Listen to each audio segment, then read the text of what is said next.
హ్యావ్యూస్ స్వామి Narayana temple. ఇది అక్షర్ధామ్ అని చెప్పేసి ఢిల్లీలో ఉంటుంది కదా, అక్కడ ఉంటుంది. స్వామి నారాయణ అన్నప్పుడు నేను విష్ణు భగవాన్ అనుకుంటూ ఇన్ని రోజులు. ఈరోజు అబుదాబీలో స్వామి నారాయణతో పాటు ఆ ఆలయంలో శివపార్వతులు, సీతారామ లక్ష్మణ మన ఆంజనేయ స్వామి వాళ్ళు, అయ్యప్ప, గణేశుడు, రాధాకృష్ణులు వీళ్ళ విగ్రహాలు ఉంటాయి అన్నప్పుడు అప్పుడు నాకు ఎక్కడ అనిపించింది. నిజం నాకు తెలియదు కాబట్టి ఇప్పుడు అలా అనిపించింది. తెలిసిన వచ్చేసి ఓకే స్వామినారాయణ అంటున్నారు, తర్వాత మిగతా విగ్రహాలకు సంబంధించి హిందూ దేవతలు అంటున్నారు.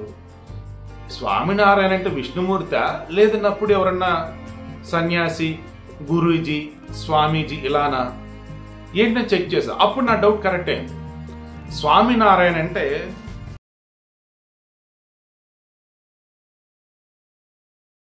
ఏప్రిల్ 3, 1781లో జన్మించారనమాట. చాపయ్య అని చెప్పేసి అయోధ్యకు దగ్గరలో ఉంటుంది ఒక గ్రామం, ఉత్తరప్రదేశ్. అందులో అక్కడ జన్మించారు ఆయన. జూన్ 1, 1830లో ఈ గడద గుజరాత్లో ఉంటుంది, అక్కడ ఆయన శివైక్యం చెందారు. అప్పుడు వాళ్ళు ఏమంటున్నారంటే భూమిని వీడి ఈ స్వామినారాయణుడు అక్షర్ధామ్ తన దేశానికి వెళ్ళారంటే ద సెన్స్ ఆయన లోకానికి వెళ్ళారన్నట్టు. అంటే వైష్ణవ లోకాన్ని అక్షర్ధామ్ అన్నట్టు పిలిపిస్తున్నాడు అనుకోవాలి, లేదంటే దేవలోకాన్ని అక్షర్ధామ్ అని పిలుస్తున్నారని చెప్పేసి అనుకోవాలి. అప్పుడు వాళ్ళు భక్తులు అలా అనుకున్నారు. ఆయన వెళ్ళటానికి దాన్ని మరణించడానికి ముందు చెప్పినారు భక్తులకి అంతా కూడా. వాళ్ళది స్వామినారాయణ సాంప్రదాయం అంటారు. వాస్తవానికి ముందది ఉద్ధవ్ సాంప్రదాయం. వీళ్ళు గురువులు ఉండేవాళ్ళు. అక్కడి నుంచి ఈ స్వామినారాయణ కొత్తగా చాలా అంశాలను పొందుపరిచారు.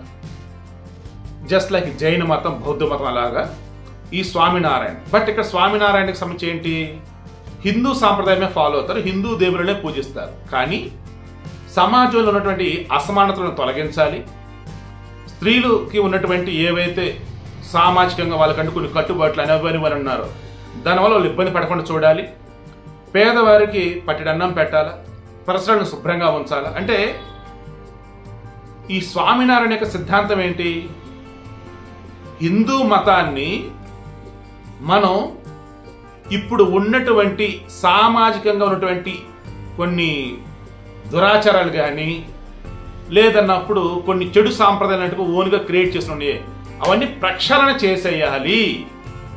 ఈవెన్ అహింస అన్నదానికి సంబంధించి ఈయన బ్రాండ్ అంబాసిడర్ అంటే అనుకోవచ్చు. ఎందుకంటే జంతు బలులకి ఈయన ఏమంటారు వ్యతిరేకం.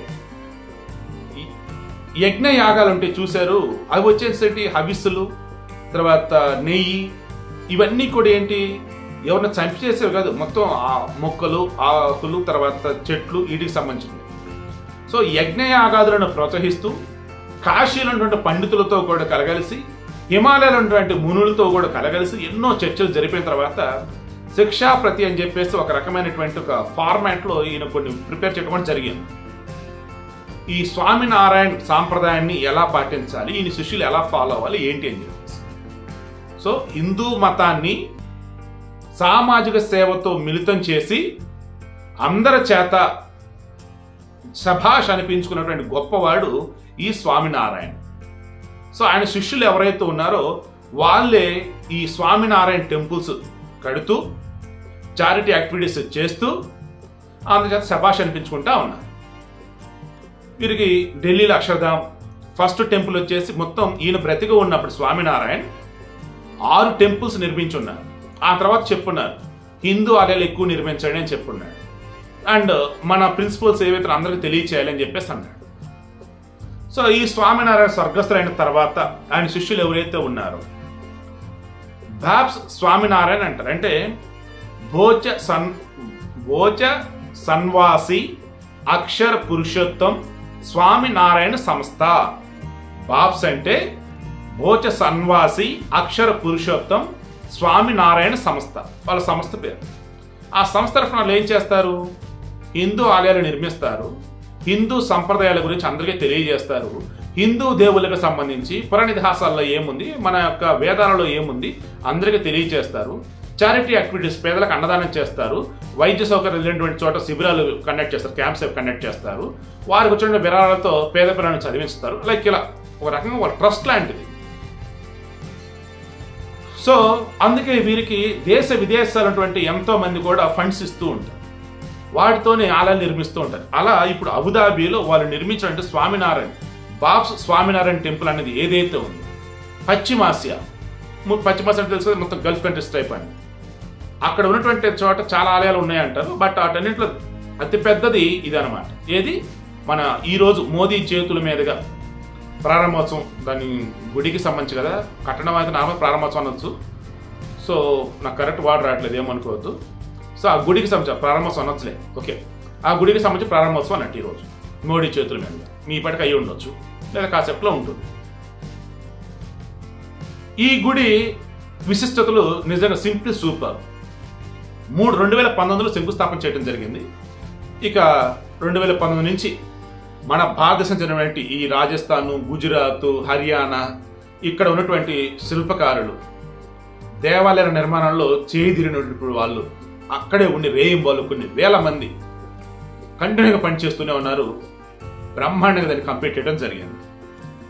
దానికి మెజర్మెంట్స్ కూడా చూసుకుంటూ ఉన్నట్టయితే మొత్తం 27 ఎకరాల స్థలం అక్కడ ఇవ్వడం జరిగింది వారికి.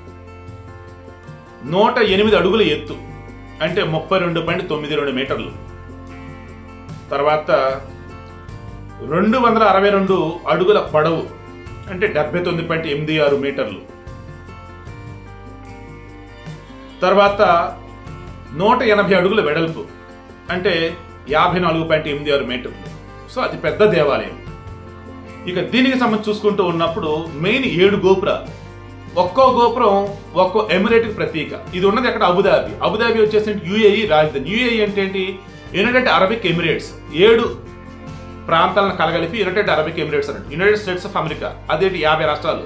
ఇక్కడ యునైటెడ్ అరబిక్ ఎమిరేట్స్ అంటే ఏంటి? 7 ఎమిరేట్స్ కలయిక అన్నట్టు. 7 ఎమిరేట్స్ కి గుర్తుగా 7 గోపురాలు. తర్వాత 402 స్తంభాలు.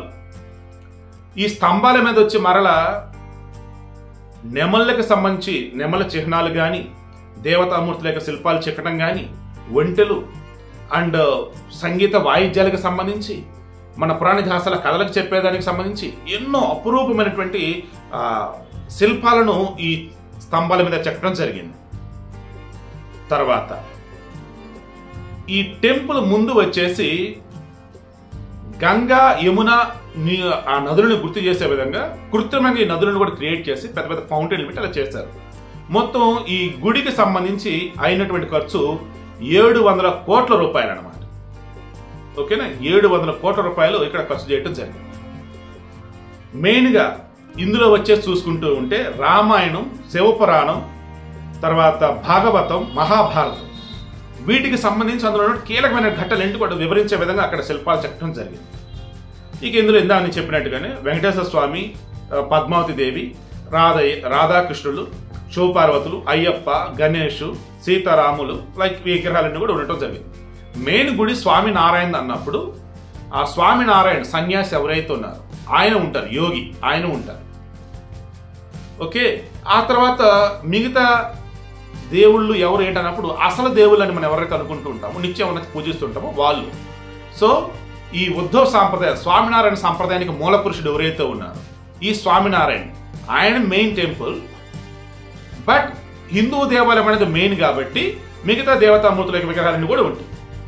ఇందులో వాడినటువంటి ఈ రాయి కూడా ఏదైతే పాలరాయి అనమాట, రాజస్థాన్ నుంచి తీసుకొచ్చింది. ఎంత భయంకరమైన ఎండలు సరే తట్టుకుని నిలబడుతుంది.